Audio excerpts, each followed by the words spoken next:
À nos frontières, dans les pays voisins, des groupes armés terroristes, radicaux et dangereux, s'approchent de plus en plus du pouvoir. En Algérie, on ne parle pas du tout de ce qui se passe en ce moment depuis le mois de septembre 2025 au Mali. Un groupe terroriste appelé le JNIM, Jama'at al-Nusrat al-Islami wal-Muslimin, conduit et dirigé par une figure Tergui, très connu par l'Algérie, très connu par les services secrets algériens, Iyad Agrali. Il est terroriste parce que le JNIM est affilié à Al-Qaïda. Au départ, il avait une idéologie séparatiste. Par la suite, du séparatisme, il a migré vers le terrorisme. Le JNIM, depuis un mois, fait un blocus sur la capitale de Bamako, la capitale du Mali, Bamako. L'objectif du JNIM est de provoquer des émeutes au sein même de Bamako pour pousser la population à renverser les militaires pour que le JNIM puisse s'emparer du pouvoir et établira ainsi un pouvoir islamiste. Qu'est-ce qui nous garantit que demain, dans l'extrême sud algérien, il y aura les mêmes tendances, les mêmes idéologies et peut-être que demain,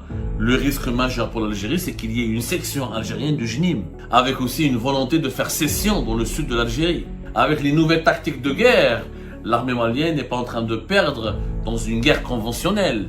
Les groupes armés islamistes sont en train d'utiliser des tactiques de guérilla. Elle peut épuiser toutes les armées régulières. Ce qui est en train de se passer aujourd'hui au Mali et au Sahel est extrêmement dangereux pour notre Algérie, qui a été mis à l'écart. Au moment où nous perdons notre temps en Algérie à parler, à polémiquer sur des dysfonctionnements internes que nous aurions pu résoudre et gérer avec une rapidité déconcertante en un temps record, il se passe des choses très très graves dans nos voisinages, à nos frontières, qui risquent, et ces événements bouleversants, ils sont en train de bouleverser les pays voisins, ils vont avoir un impact direct sur notre sécurité nationale et sur notre avenir socio-économique. Des polémiques, Sam Hablaoui, la torture des militants et des opposants pacifiques, pendant que les services de sécurité en Algérie sont en train de traquer les militants, les opposants les plus pacifiques, les mieux éduqués, à emprisonner, à incarcérer, à s'acharner sur la fine fleur de l'élite algérienne. À nos frontières, dans les pays voisins, des groupes armés terroristes, radicaux et dangereux, s'approchent de plus en plus du pouvoir et conquièrent des territoires entiers et risquent dans les mois à venir, voire même dans les semaines à venir, d'instaurer des émirats islamistes et terroristes juste à nos frontières.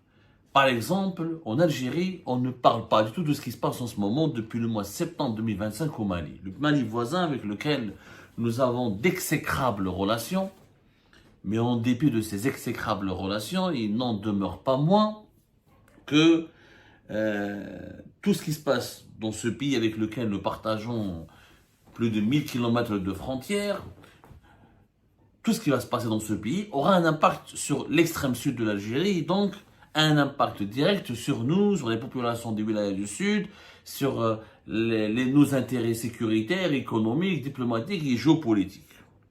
Depuis le mois de septembre 2025, un groupe terroriste appelé le JNIM, Jama'at al-Nusrat al-Islami wal-Muslimin, le groupe de soutien à l'islam et aux musulmans, conduit et dirigé par une figure Tergui, très connu par l'Algérie, très connu par les services secrets algériens et très connu par les autorités algériennes, Iyad Agrali, qui est un personnage très troublant. Il a autant d'ennemis que d'amis au Mali. Certains le classent, enfin, il est terroriste parce que le JNIM est affilié à Al-Qaïda, à la mouvance islamiste internationale Al-Qaïda. Même si, selon plusieurs experts, cette affiliation n'est qu'un label publicitaire parce que le JNIM est très autonome. Iyad Agrali, qui est un Touareg, qui est un Tergui, c'est un chef de guerre. Au départ, il se révoltait, il militait contre les violences de l'armée malienne contre les populations touareg. Au départ, il avait une idéologie séparatiste. Par la suite, du séparatisme, il a migré vers le terrorisme. C'est pour ça que moi, et beaucoup de connaisseurs dans la région, et beaucoup d'experts, beaucoup d'intellectuels africains mettent en garde contre la proximité du régime algérien avec ces supposés groupes séparatistes touareg du nord du Mali. La frontière entre le séparatisme et le terrorisme, elle est très étanche, elle est perméable.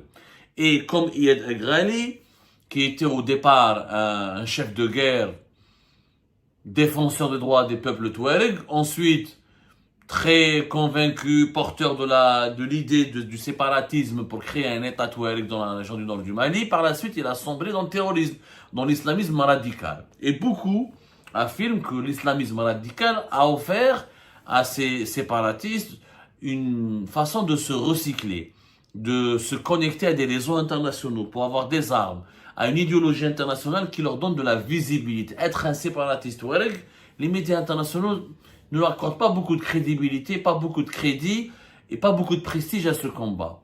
Parce que le séparatisme touareg n'est pas connu, n'est pas compris, il est compliqué. Le fonctionnement des tribus touareg lui-même est très complexe, il y a beaucoup de hiérarchie, il y a beaucoup de sensibilité, il y a beaucoup de nuances, il y a beaucoup de fantasmes sur la population touareg et ces fantasmes empêchent de les appréhender correctement. Mais être un chef terroriste islamiste proche d'Al-Qaïda ou proche de l'État islamique de Daesh, etc., ça fait peur, c'est effrayant, ça capte, ça attire les projecteurs des médias internationaux et ça permet à ces séparatistes d'utiliser la religion, l'islam, et donc l'islamisme, pour mobiliser autour d'eux, pour faire de la résistance. Le JNIM, depuis un mois, fait un blocus sur la capitale de Bamako, la capitale du Mali, Bamako, et l'ensemble du sud du Mali, notamment au niveau des frontières du Mali avec la Côte d'Ivoire et le Sénégal.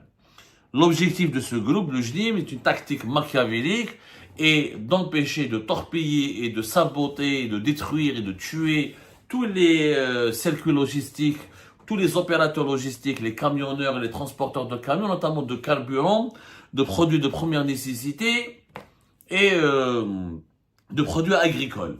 Par exemple, les matières agricoles de première nécessité, les matières agricoles de première nécessité, ou les matières premières, ou les équipements de production, tout ce qui est nécessaire pour le fonctionnement d'un pays, pour que la population puisse manger et boire, et surtout le carburant, parce que sans carburant, il n'y a pas moyen de transport. Tous les convois qui transportent du carburant et des produits alimentaires depuis la Côte d'Ivoire et le Sénégal vers Bamako, vers le Mali, vers les principales villes du sud du Mali, sont attaqués, brûlés, sabotés, détournés et volés. Depuis le mois de septembre 2025, cette tactique a été mise en avant. Et depuis, il y a des pénuries importantes, le Mali est paralysé, les écoles ne fonctionnent pas correctement, l'État malien n'arrive pas à fonctionner correctement, sans pénurie, l'armée malienne ne peut pas assurer le transport de ses troupes, sans carburant, avec une pénurie de carburant, on ne peut pas assurer le fonctionnement des administrations de la fonction publique, les transports en commun sont paralysés, le commerce transfrontalier comme le commerce national au Mali sont paralysés, sans compter les dégâts humains, les tueries, les assassinats, toute l'insécurité que provoque ce plan diabolique. L'objectif du JNIM est de provoquer des émeutes au sein même de Bamako pour pousser la population à renverser les militaires et leur ouvrir ainsi les portes de la capitale pour que le JNIM puisse s'emparer du pouvoir et établira ainsi un pouvoir islamiste. Même si Iyad Agradi peut-être n'est pas un idéologue islamiste comme Ben Laden, comme les leaders du Daesh, les leaders traditionnels de Daesh et d'Al-Qaïda, il n'en demeure pas moins qu'il a été endoctriné par cette mouvance et que cette mouvance lui réussit bien, il ne va pas s'en séparer s'il arrive à conquérir le pouvoir. La situation est très dangereuse. Pendant ce temps-là, une affaire troublante a éclaté au nord au Mali. On ne sait pas dans quelle région précisément. Les sources rapportent que ça s'est passé au nord du Mali. 3 otages émiratis, 3 ressortissants émiratis ont été pris en otage par le groupe le JNIM, d'Iyad Agradi, par le groupe terroriste le JNIM. Ces otages ont été kidnappés selon nos informations et de cela presque 2 mois. Et l'information a toujours été dissimulée, elle a été effacée, elle a été passée sous silence parce que les Émiratis ont fait un lobbying intense pour que l'information ne filtre jamais, ne sorte jamais, pour que leurs ressortissants ne soient pas menacés ou leur intégrité physique ou leur vie ne soit pas en danger. Un média mauritanien, il en a parlé, je crois qu'au début du mois de septembre, et rapidement les Émiratis ont intervenu auprès des autorités mauritaniennes pour contraindre ce média mauritanien à supprimer cet article, supprimer l'information, à ne plus l'aborder. Pourquoi les Émiratis ont paniqué? Parce qu'en réalité, les ressortissants qui ont été kidnappés, pris en otage par le JNIM, ne sont pas des des citoyens lambda. Il s'agit, selon plusieurs sources concordantes, d'un haut dignitaire émiraté qui s'appelle Juma'a ben Maktoum el-Maktoum. Juma'a ben Maktoum el-Maktoum, qui est un général émiraté à la retraite, impliqué, qui est un acteur dans le commerce de l'or et qui est membre de la famille royale de Dubaï. D'ailleurs, cette information que nous avons parvenu à obtenir a été confirmée par ailleurs par France 24 et le spécialiste de France 24, Wissem Nasr, spécialiste de la lutte contre des groupes terroristes dans la région et spécialiste de la mouvance islamiste terroriste. Il a confirmé lui-même qu'effectivement, qu'il s'agissait d'un dignitaire émiraté. C'est pas un petit émirati, un citoyen lambda, un homme d'affaires, un commerçant. C'était un général à la retraite et membre de la famille royale de Dubaï. Je répète, je dis son nom, Juma'a ben Maktoum el-Maktoum. Il était accompagné par deux autres émiratis qui ont le papier. Apparemment, ils ont les documents, les passeports émiratis, mais ils ne seraient pas des émiratis de naissance. Le deuxième serait un Iranien. Le troisième serait un Pakistanais. Ils accompagnaient, donc, c'était les accompagnants, ils travaillaient, c'était les collaborateurs de ce général à la retraite émirati. Vous savez, les Émiratis sont très présents au Mali. C'est eux, ils assurent le commerce de l'or. Les exportations d'or du Mali sont orientées majoritairement vers les Émirats. Les Émiratis achètent beaucoup de l'or malien. Le Mali, considéré classé régulièrement par les 4 ou 5 plus importants producteurs d'or en Afrique. Et la revente de l'or malien vers les Émirats ou les exportations de l'or malien vers les Émirats constituent une source de revenus importante en devises pour l'État malien.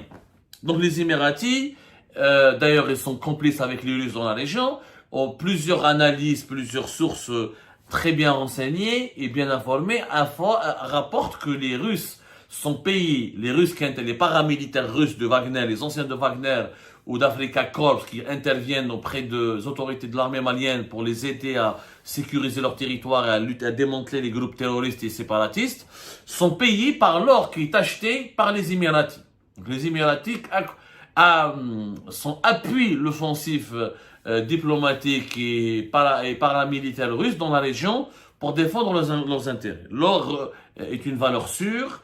Les cours mondiaux de l'or ont explosé ces 3-4 dernières années et c'est un investissement important pour les Émiratis. Donc ce général se baladait au Mali, certainement entre les différentes mines d'or, pour tenter de négocier des opérations d'importation de l'or malien à des prix très onéreux, à des prix avantageux. Onéreux pour les Maliens, mais avantageux pour les Émiratis. C'est à ce moment-là où il a été kidnappé. Son kidnapping avec 2 de ses collaborateurs est passé sous silence. Personne n'en a parlé, comme je vous l'ai dit, sauf un média mauritanien qui a été rappelé à l'ordre rapidement et qui a supprimé son information. Pendant les négociations, pendant ce temps-là, les Émiratis voulaient négocier. Le JNIM, ça n'intéresse pas de les tuer. Pour lui, c'est des Émiratis, c'est un général. Et ils ont exigé des rançons. Ils ont exigé des rançons très élevées. Il faut savoir qu'habituellement, les rançons qui sont payées pour libérer des otages étrangers détenus par des groupes terroristes au nord, dans le Mali, notamment au nord du Mali, c'est entre 5 et 10 millions de dollars, par exemple. Or, pour ce général émirati, les terroristes du JNIM ont exigé 50 millions de dollars. C'est une somme conséquente. Et il a été libéré, selon nos sources, selon nos investigations. Les 3 ressortissants émiratis ont été libérés de cela 3 jours. C'était, je crois, au début de ce mois de novembre, entre le 1er et le 2 novembre dernier. Moyennant donc une rançon très élevée. Avec 50 millions de dollars, vous imaginez, ce groupe terroriste va pouvoir, et selon d'autres sources, France 24 elle-même confirme cette version, qu'il n'y a pas uniquement que l'argent. C'est que les terroristes du JNIM ont demandé une rançon de 50 millions de dollars et 20 millions de dollars de munitions. C'est-à-dire que le JNIM, il a fait un coup magistral. Avec cet argent, il va avoir de l'argent et des armes, ce qui va renforcer son pouvoir et ses capacités offensives et ses capacités d'intervention militaire, et donc ça va augmenter son pouvoir de nuisance. Vous allez me dire en quoi ça concerne l'Algérie. Eh ben, les services secrets algériens ont tenté d'intervenir pour être l'intermédiaire pour obtenir la libération de ces otages émiratis avant même que les Émiratis ne puissent payer une rançon élevée.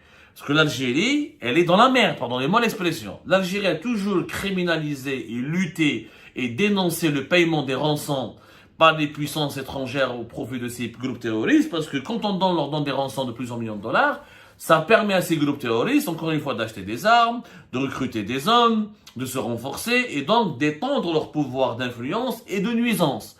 Ce qui est une menace directe pour l'Algérie, parce que l'Algérie, ça ne l'arrange pas d'avoir à côté de ses frontières, ou peut-être dans les semaines, dans les mois à venir, parce que le JNIM maintenant, il a de plus en plus de moyens, et sa politique, sa tactique diabolique d'embargo des carburants, d'embargo sur les carburants et les produits alimentaires qui parviennent à Bamako, ça risque, selon plusieurs experts, on pourrait assister à l'effondrement de l'état du pouvoir du gouvernement malien, de transition malien, conduit par la junte malienne, dans les mois aux semaines à venir. C'est possible. Le scénario de l'effondrement du pouvoir central à Bamako, il est vraiment réel, il est vraiment plausible, ce qui serait une catastrophe, parce que de prime abord, certains Algériens et Algériens vont dire, mais tant pis pour eux, bon débarras, ils ont insulté l'Algérie, on est en crise diplomatique et sécuritaire, on est en crise diplomatique et géopolitique avec eux depuis plus d'une année, ils insultent l'Algérie à la tribune des Nations Unies, oh, sauf que eux, au moins, c'est des militaires, ce ne sont pas des terroristes. S'ils tombent, nous risquons d'avoir à leur place des terroristes islamistes radicaux, avec accès aux mines d'or du Mali, avec maintenant des rançons, en collectant des rançons à des prix très élevés, en devises. Donc ça pourrait les aider à ces terroristes de créer un véritable émirat islamiste terroriste. Ce qui ne correspond pas aux valeurs de l'Algérie, ce qui ne correspond pas aux intérêts de l'Algérie. Parce que les terroristes du JNIM, une fois qu'ils vont conquérir le Mali, qu'est-ce qui va les arrêter d'aller vers le sud de l'Algérie? Ils vont avoir des ambitions. Les mêmes tribus du nord du Mali, on les retrouve dans le sud algérien. C'est avec l'argent des rançons. Ces groupes terroristes peuvent recruter, peuvent charmer, peuvent séduire. Dans le sud, dans l'extrême sud algérien, il y a beaucoup de pauvreté, il y a beaucoup de misère.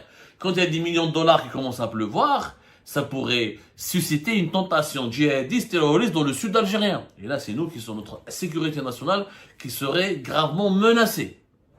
Donc, les services secrets algériens ont voulu faire l'intermédiaire pour obtenir la libération de ces Émiratis sans qu'il y ait des versements de rançon très élevés. Les Émiratis n'ont pas voulu traiter avec les services secrets algériens, avec les autorités algériennes. Les services secrets émiratis ont mis à l'écart les services secrets algériens pour une raison simple, c'est que l'Algérie et les Émirats, il y a pas une froideur, une hostilité affichée de la part du régime algérien à l'égard des Émiratis. Depuis plus de 2 ans, depuis 2023, il y a de très mauvaises relations. Le régime Tebboune attaque les Émirats, insulte les Émirats, accuse les Émirats de tous les complots du monde, et il utilise tous les noms d'oiseaux pour qualifier les dirigeants émiratis et les autorités émiratis. Du coup, avec les Émirats, c'est le divorce. Le divorce a été consommé. Donc toi, tu divorces avec les Émirats, mais quand leurs ressortissants, quand ils ont un problème au Mali, tu leur demandes de te consulter, ou tu leur proposes ta médiation et tu leur proposes tes services. Ils vont pas les accepter. Après, tu leur dis, je suis prêt à vous aider, je suis prêt à collaborer avec vous. Comment tu vas les aider alors que tu les as insultés, diabolisés, dénigrés, et tu les as poussés à rompre les relations? Les relations diplomatiques entre les Émirats et l'Algérie ne sont pas rompues comme avec le Maroc, mais elles sont gelées. Et à geler, elles sont réduites à leur strict minimum. Donc les Émiratis, ils refusent, ils giflent les Algériens, ils disent que nous, on n'a pas envie de traiter avec vous, on préfère passer directement par d'autres intermédiaires. Qui étaient les autres intermédiaires? Vous savez, le Mali, c'est une mosaïque de groupes armés. Vous avez les groupes terroristes islamistes et vous avez les groupes séparatistes qui veulent l'indépendance du Azawad, qui sont beaucoup moins armés, beaucoup moins forts et beaucoup moins puissants que les groupes terroristes islamistes. Mais ce sont ces séparatistes parce que Iyad Agrali est d'abord un chef Tergui. Et c'est un Tergui originaire de Adrar, qui connaît bien c'est un Algéro-malien. Il est originaire d'Adrar, mais il vit constamment en permanence au nord du Mali, qui est intervenu pour négocier avec le JNIM la libération de ces otages émiratis, moyennant une rançon élevée. Donc les Émiratis ont dit, on vous fait pas confiance, vous les Algériens, on n'a pas envie de traiter avec vous. De toute façon, on n'a plus de relations avec vous, on n'est plus des partenaires ni des amis. Donc l'Algérie a été contournée. Et ce sont des intermédiaires liés à des groupes séparatistes qui ont joué le rôle de négociateurs et de médiateurs avec le JNIM. Et c'est ce qui a permis à ce JNIM, à ce groupe terroriste important, de récupérer plus de 50 millions de dollars. Échec, humiliation totale pour l'Algérie que personne ne respecte. Dans cette configuration, on est perdant. Les terroristes ont pris de l'argent, ils vont donc se renforcer et risquent de nous menacer. Plus aucun acteur de la région ne fait confiance à l'Algérie et ne veut de sa médiation.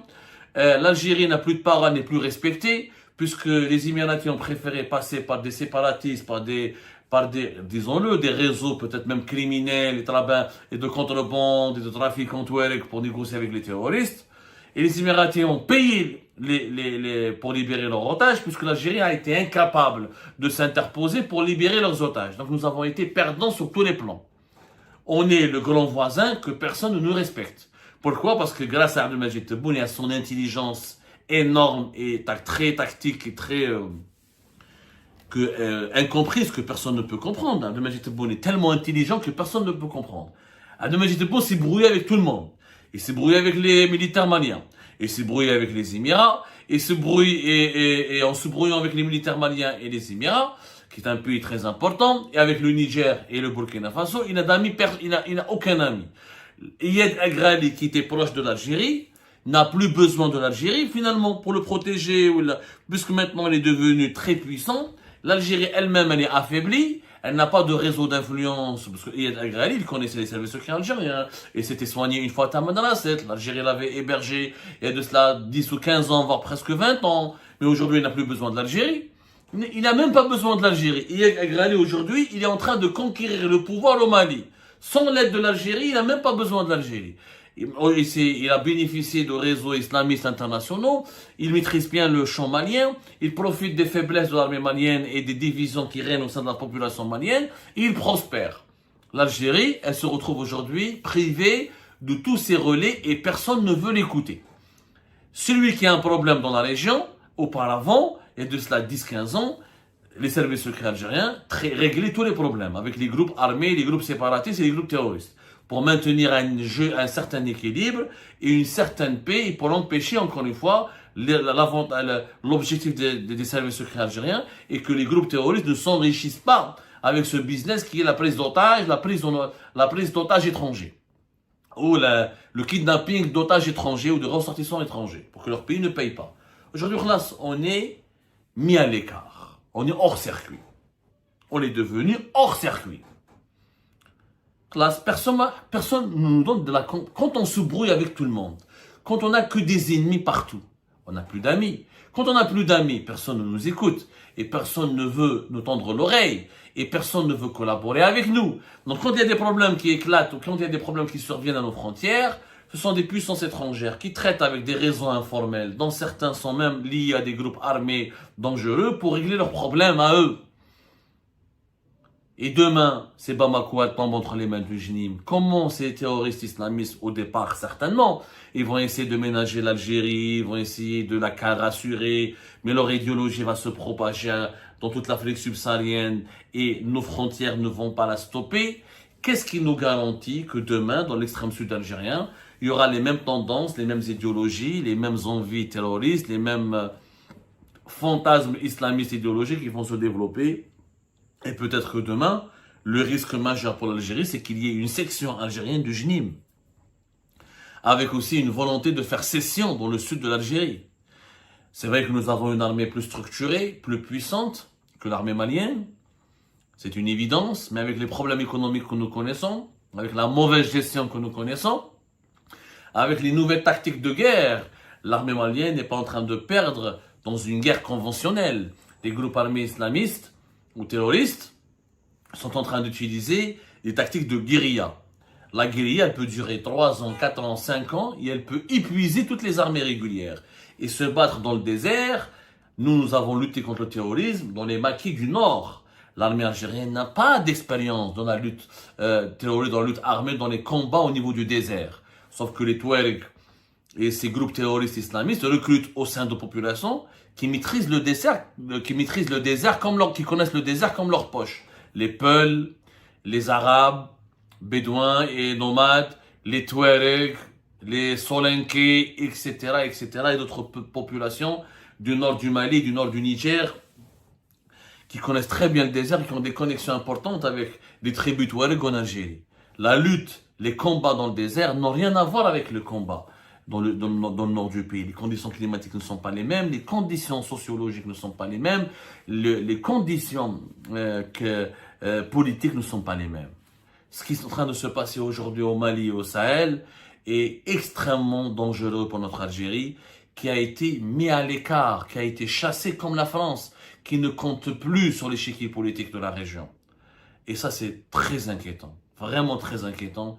Je me permets de tirer la sonnette d'alarme et j'espère que les dirigeants algériens vont m'écouter. Il est urgent de se repositionner très rapidement dans le nord du Mali et je l'ai dit dès le départ, c'était une erreur fatale de se mettre à dos les militaires maliens. Les militaires algériens et les militaires maliens auraient dû faire une union sacrée pour maîtriser, pour sécuriser la région et imposer un nouvel ordre politique et sécuritaire pour neutraliser ces groupes armés terroristes aujourd'hui qui sont aux portes du pouvoir de Bamako et qui risquent demain, j'en suis sûr, leur appétit est insatiable. Demain, ils vont regarder de l'autre côté de la frontière algérienne. Et ben voilà, c'est la fin de cette vidéo. Je vous remercie toutes et tous, comme d'habitude, pour avoir suivi la vidéo jusqu'à la fin. N'oubliez pas de nous laisser vos commentaires et vos réactions sur le sujet de cette vidéo et de partager le contenu si ça vous intéresse.